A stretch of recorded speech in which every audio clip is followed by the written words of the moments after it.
For Josie's first pediatrician appointment, I was very unprepared, but I was also very exhausted as well. So with that said, today I'm going to share some tips that I have for preparing for your baby's doctor's appointments, and then also what you can expect from them as well.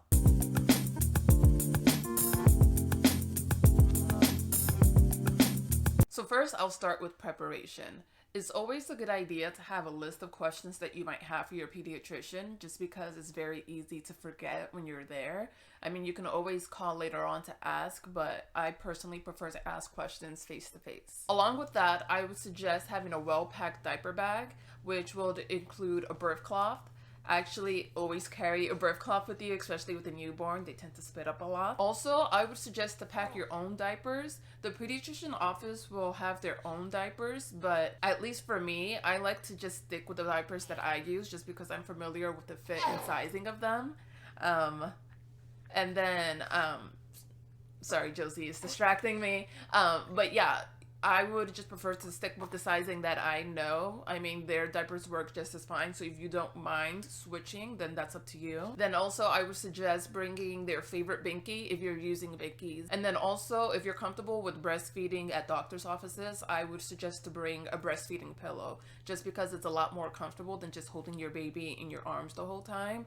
You'd be surprised at how tiring that can be on your arms, especially if you're constantly doing that. And then lastly, a tip that I think is a really big one is to dress your baby in an outfit that is easy to take off and put back on. And then for this, it actually segues to what to expect from doctor appointments with your baby. It's because when you first get there, the very first thing that they're going to have you do is undress your baby down to the diaper. And you do this in the doctor's office room that you will be seen in. And then from there, you will walk over to wherever they have the scale, and then they'll put a paper towel on the scale, or they'll put it on the measuring board that they have on the table, whichever. It doesn't matter which one you do first, but then they'll have you take off your baby's diapers like that they can have the full length of the baby, and then they'll move your baby over to the scale. Again, it might happen in reverse order, it really doesn't matter, but they want to weigh your baby without the diaper on.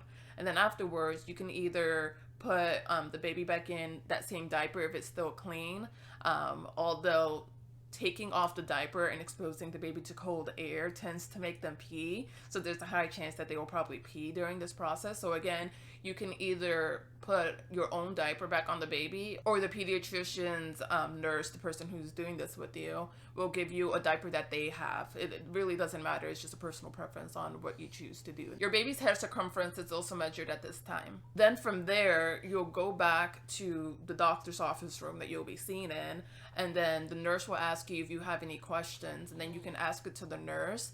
I always repeat the questions that I asked the nurse to the doctor, just because I feel like sometimes all the information isn't fully passed on to the doctor. I don't know if you guys have experience with that, but at least that's what my experience has been. So yeah, so after that, the nurse leaves, and then the doctor comes in. And then with the doctor, your baby will still be in just their diaper, and the doctor will do like a physical check of the baby to make sure the arms are strong, the legs are strong. They might turn the baby over to their stomach just to see how they respond to tummy time. Then they will also check your baby's skull for flat spots. My baby, one side was slightly flatter than the other just because she prefers to sleep on that side more. But overall, her head and everything has always checked out fine. So I've been lucky in that regard. But then your baby, I also forgot to mention, the nurse will ask these questions. And then for me, my pediatrician actually repeats the same question that the nurse asks. I don't know if that's other people's experience, but again, that's what my experience has been. And they always ask the same questions. They ask, how's breastfeeding going? How often does she breastfeed? For about how long? Does she breastfeed on each side equally? She asks about diapers. She'll ask about how many wet diapers a day, how many poopy diapers a day. And another question they always ask is if Josie smiles back at me whenever I smile at her, if she seems to be hearing and seeing okay. And then they also ask if I have any concerns or other questions I would like to ask, which this is the time that I pull out the list of questions that I already have prepared. Like whenever I come up with a question, I just type it in a note, just because I know most likely if I just rely on my memory, I just will probably forget some. And again, I prefer to ask questions face to face rather than asking questions over the phone, but that's just a personal preference I have. Your baby won't be offered any vaccinations until they're about 2 months old. That's if you do all the things that are recommended at the hospital. If you say no, then I can't remember if she was given a shot at the hospital or if it was just an oral medicine dropped into her mouth. But there are things that are offered immediately after birth, but you can decline it at the hospital if you would prefer for your pediatrician to administer those medicines instead. But again, if you're comfortable with the nurses at the hospital administering those medicines, then at your pediatrician's office, your baby won't get any vaccinations until they're about 2 months old. With that said, it is recommended to not offer your baby Tylenol or any other pain reliever before a doctor's appointment, where they'll be administer a vaccination. And this is because that can actually make the vaccine that they're given a little less effective. So that's again why it's not recommended. However, you can give them Tylenol later on if they seem to be fussy or they seem to be like they're in pain or if they develop a mild fever. Like for Josie, after her first round of vaccinations, she wasn't fussy until about an hour later, and it seemed like it was because she was in pain. So I gave her a little bit of Tylenol. And if you're unsure about how much to give, it says it on the box, but if you throw away the box, because sometimes I throw away the medicine box myself, you can Google it online.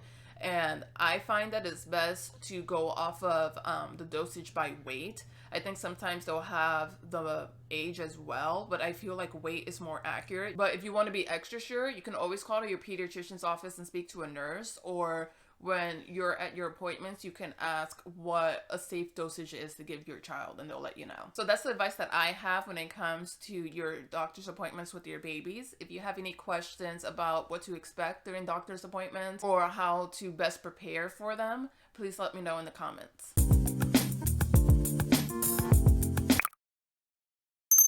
Thank you so much for watching my video.